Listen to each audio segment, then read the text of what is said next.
অনেকেই পড়ে যায় ভয়ঙ্কর বিপদে। পরিবারের আর্থিক অবস্থা অসচ্ছল দেখে কিছু বাংলাদেশি দালাল সেই পরিবারকে টাকার লোভ দেখায় এবং কাজের কথা বলে অনেক মেয়েকে বিদেশে নিয়ে গিয়ে জোরপূর্বক অবৈধ কাজ করায়। আজ ঠিক এমনই একটা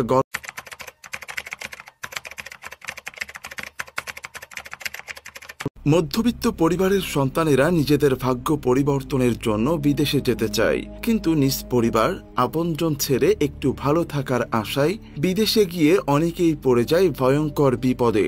পরিবারের আর্থিক অবস্থা অসচ্ছল দেখে কিছু বাংলাদেশি দালাল সেই পরিবারকে টাকার লোভ দেখায় এবং কাজের কথা বলে অনেক মেয়েকে বিদেশে নিয়ে গিয়ে জোরপূর্বক অবৈধ কাজ করায়। আজ ঠিক এমনই একটা গল্প আপনাদের বলবো। মুভিটির নাম পরী। এই মুভিটি সমাজের কিছু বাস্তবতা নিয়ে নির্মিত হয়েছে, তাই মুভিটি অবশ্যই শেষ পর্যন্ত দেখবেন। আর চ্যানেলে নতুন হয়ে থাকলে সাবস্ক্রাইব করে রাখবেন। A few moments later. সিনেমার শুরুতেই আমরা একজন লোককে দেখি, যাকে কিনা কয়েকজন এসে হাত পা বেঁধে পানিতে ফেলে দেয়। আর তখনই আমরা অন্তিক মাহমুদকে দেখতে পাই। সে বাথটাবে গোসল করার সময় এই দুঃস্বপ্নটি দেখে। এখন এই অন্তিক মাহমুদ সম্পর্কে কিছু বলা যাক। এই গল্পে তিনি বাংলাদেশের একজন নামকরা অভিনেতা, যার জন্য বাংলাদেশের প্রতিটা মানুষ পাগল। তখন আমরা দেখি তার একটি ফোন আসছে। এই কলটি ছিল একজন ডাইরেক্টরের। সে তাকে জানায় 9টার মধ্যে আমি সেটে চলে আসব। তখন তার মোবাইলে আমরা দেখতে পাই 1 বছর আগে সে পরিণামের একটি মেয়েকে নিয়ে তার ফেসবুক পেজে একটি পোস্ট দিয়েছিল। আর এটা দেখে সে বেশ ইমোশনাল হয়ে যায়। এরপর আমরা দেখি সে গাড়ি করে শুটিং এর জন্য যাচ্ছে। তখন তার কাছে একটি আননোন নাম্বার থেকে ফোন আসে। ফোনের ওই পাশ থেকে আঞ্চলিক ভাষায় একটি মেয়ে তাকে বলে, আমাকে কি চিনতে পেরেছেন? তখন অন্তিক মাহমুদ বলে, আমি চিনতে পারিনি। বেশ কিছুক্ষণ কথা বলার পরও সে তাকে পরিচয় দেয় না। তখন মাহমুদ বলে, পরিচয় দিলে দেন, না হলে আমি ফোন কাটলাম। তখন মেয়েটি তাকে বলে, আমি পড়ি ফ্রম পাতায়া। আর তখনই আমরা 1 বছর আগের থাইল্যান্ডের সিন দেখতে পাই। এই গল্পটি হচ্ছে 2 টাইমলাইনের, একটি 1 বছর আগের থাইল্যান্ডের সিন আর একটি বর্তমানের বাংলাদেশের। তো যাই হোক, তখন আমরা দেখি অন্তিক আর তার ফ্রেন্ড থাইল্যান্ডে গিয়েছে একটু নিরিবিলি সময় কাটানোর জন্য, কিন্তু তার ফ্রেন্ডের এটা ছিল প্রথম বিদেশ ভ্রমণ। সে মাহমুদকে বলে, থাইল্যান্ডে আসছি, ডিস্কোতে যাব, এটা ওটা করব। তখন মাহমুদ বলে, আমি 4 মাস টানা শুটিং করছি, আমি এখন মেন্টালি সিক, আমার একটু রিল্যাক্স করা দরকার। এরপর তারা হোটেলে পৌঁছে যায়। গাড়ি থেকে নামলে আমরা বর্তমান সময়ের দৃশ্য দেখি। সে পরীকে বলে, আমি সেটে চলে এসেছি, তুমি ঠিকানা অনুযায়ী চলে এসো। তখন মাহমুদ আরো বলে, তুমি আসবে তো? আমি তোমার জন্য অপেক্ষা করব। তখন পরী বলে, না, আসলে কি হবে, আপনি আমার জীবন বদলে দিয়েছেন।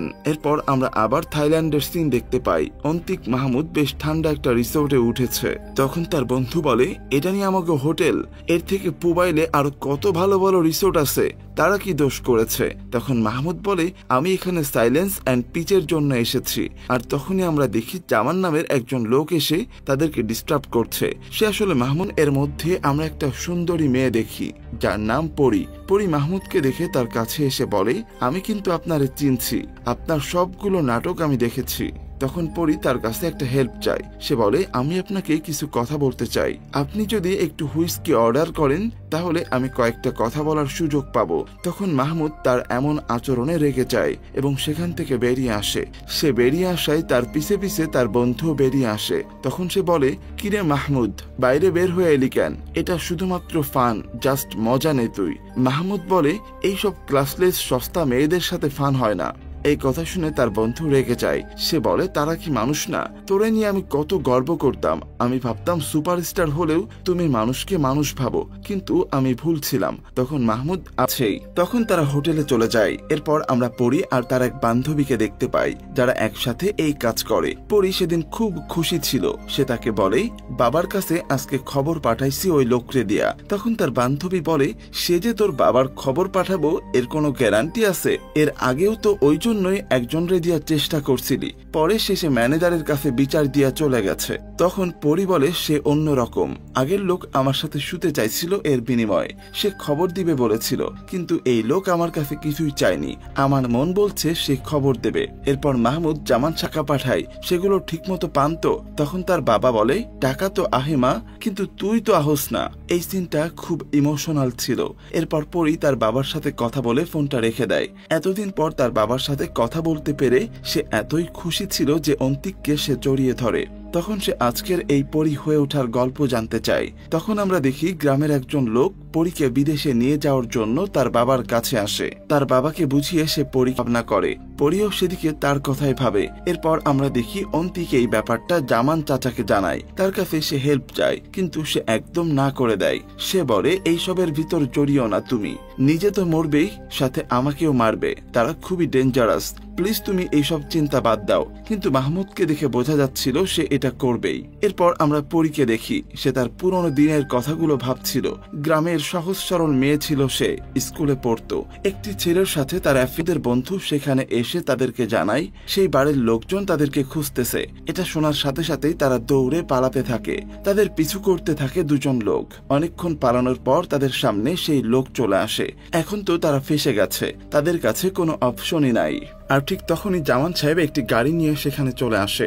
এরপর সে তাদেরকে একটি সেফ হাউসে নিয়ে যায়। অন্তিক তাকে জিজ্ঞেস করে দরজার বাইরে থেকে লক থাকার কারণে সে বের হতে পারে না। তখন সে জানালা দিয়ে দেখে পরীকে তার হাত মুখ বেঁধে কোথাও নিয়ে যাওয়া হচ্ছে। আর তখনই পেছন থেকে একজন এসে তাকে ইনজেকশন দিয়ে অজ্ঞান করে ফেলে। এরপর তার হাত মুখ বেঁধে সুইমিং পুলে ফেলে দেয়। সবাই জানতো যে সে সাঁতার পারে না, যার কারণ এটা ন্যাচারাল ডেথ হিসেবে প্রমাণ হবে।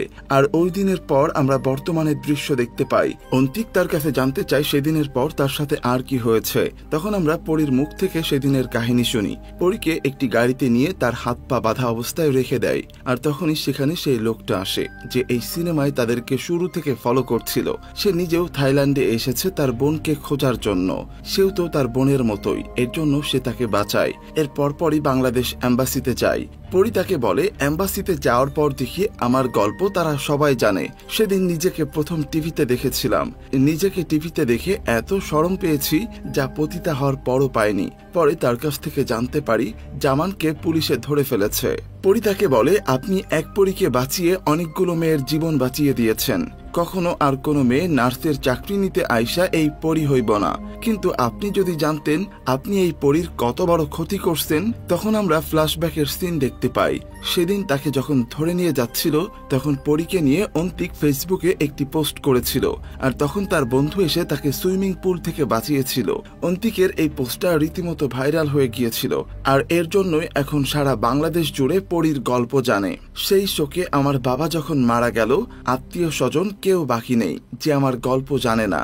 সবাই আমারে দেখলে সিসি করে। তখন পরী তার কাছ থেকে বিদায় নিয়ে সেখান থেকে চলে যেতে চান। অন্তিক তখন তার হাত ধরে বলে 2 মিনিট পরে যান। তখন পরী কিছুক্ষণ ওয়েট করে। তার দেরি হয়ে যাওয়ায় সে তার শুটিং এর ওইখানে গিয়েই তাকে জলদি আসতে বলে। তখন সে তার কাছে বিদায় নিয়ে চলে যায়। পরী যাওয়ার সময় তার হাতে তার কপালের টিপটা দিয়ে যায়।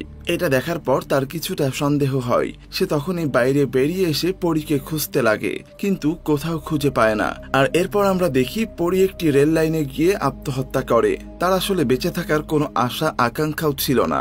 আর এর মাধ্যমে সিনেমাটি শেষ হয়ে যায়। এখন কিছু কথা বলা যাক। উনি কি নিজের ইচ্ছায় এমনটা হয়েছে? সে কি কখনো এমনটা হতে চেয়েছিল, নাকি সমাজের মানুষ পরিপক্ষ এমন বানিয়েছে? পৃথিবীতে অন্তিকের মতো অনেক লোক আছে যাদের জন্য এই পরীর মতো মেয়েরা নতুন করে বাঁচার সাহস পায়, কিন্তু এই সমাজ তাদেরকে বাঁচার কোনো সুযোগ দেয় না। যার কারণে পরিস্থিতির শিকার হওয়া এসব পরীরা আত্মহত্যা করতে বাধ্য হয়। মুভিটির কাহিনী কেমন লাগলো সেটি অবশ্যই কমেন্টে জানাবেন। আর চ্যানেলে নতুন হয়ে থাকলে সাবস্ক্রাইব করে রাখবেন পরবর্তী মুভির এক্সপ্লানেশন পাওয়ার জন্য। ধন্যবাদ।